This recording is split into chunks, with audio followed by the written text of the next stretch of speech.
స్వాగతం సుస్వాగతం ఘన స్వాగతం. ఈరోజు అందరికీ ఇంకొక ముఖ్య విషయం చెప్పడానికి రావడం జరిగింది. ఏంటంటే ఇంకుడు గుంతలు చూడండి.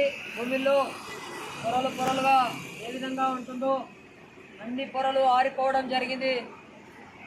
ఆరిపోవడం వల్ల నీళ్ళ కొరత ఏర్పడింది. పట్టణానికి చాలా తిప్పలు రావడం జరిగింది.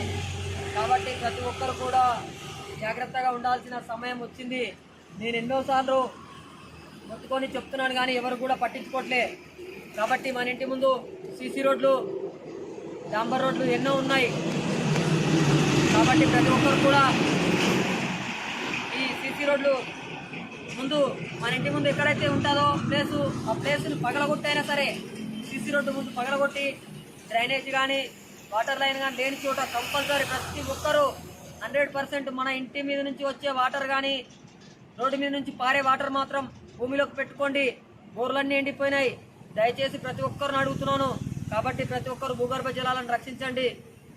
దయచేసి ఇంకుడు గుంతలు ఉన్నాయనుకో మన ఇంటి ముందు ఉన్న నీళ్లు మన ఇంట్లోనే ఉండడం జరుగుతుంది. మన ఇంట్లో నీళ్లు మొత్తం మూసిలో పడిన తర్వాత మనకి ఎక్కడి నుంచి వస్తాయి? మనం బతికేది సిటీలో. సిటీ బయట వర్షాలు పడితే మనకి ఎన్ని రోజులు వర్షాలు నీళ్ళు వస్తాయి. కాబట్టి ప్రతి ఒక్కరు కూడా మన ఇంట్లో నీళ్ళు మనమే తయారు చేసుకోవాలి. మన ఇంట్లో ఫుడ్ మనం ఏ విధంగా తయారు చేసుకుంటున్నామో నీళ్ళు కూడా ఆ విధంగా భద్రపరచుకోవాలి. వర్షాకాలం చలికాలంలో ఉన్న నీళ్ళన్నీ వచ్చే నీళ్ళు వేస్ట్ వాటర్ మొత్తం అన్నీ ఇంకుడు గుంతలు పెట్టుకోండి. ఇగో చూడండి ఏ విధంగా ఎన్ని పొరలు ఉన్నాయో. దాదాపు ఒక 15 నుంచి 20 పొరలు ఉన్నాయి. భూమి చూడండి. భూమి నుంచి లోపల వరకు దిగి మీ అందరికీ చూపిస్తున్నాము. భూమి నుంచి ఇప్పటి వరకు చూడండి. దాదాపు సొరంగ మార్గంలోకి మేము రావడం జరిగింది. మొత్తం పొరలన్నీ ఆరిపోవడం జరిగింది. ఏ పొరలో కూడా నీళ్లు లేవు. వర్షాలు చాలా తక్కువగా ఉండడం వల్ల ఆరిపోవడం జరిగింది. కాబట్టి ప్రతి ఒక్కరు కూడా ఇప్పటికైనా మేల్కోండి. దయచేసి ఎవరి మాట వినొద్దు. గల్లీ వాళ్ళు ఏమంటారా, ప్రభుత్వ అధికారులు ఏమంటారా, ఎవరు కూడా అన్ని పట్టించుకోకుండా ఇంటి ముందు తప్పకుండా బొక్క పెట్టుకొని అందులోకి మొత్తం నీళ్ళు వదిలిపెట్టుకోండి. అప్పుడు చాలా మంచిగా నీళ్ళన్నీ లోపలికి పోయి మనకి బోర్లు మంచిగా పోయడం జరుగుతుంది. కాబట్టి ప్రతి ఒక్కరు పెట్టుకోండి ఇంకుడు గుంతలు. పైన ఇంకుడు గుంతలు చేసినంత మాత్రాన మనకి ఏ విధమైన ప్రయోజనం ఉండదు. కాబట్టి ప్రతి ఒక్కరు లోపల చేసుకోండి ఇంకుడు గుంతలు.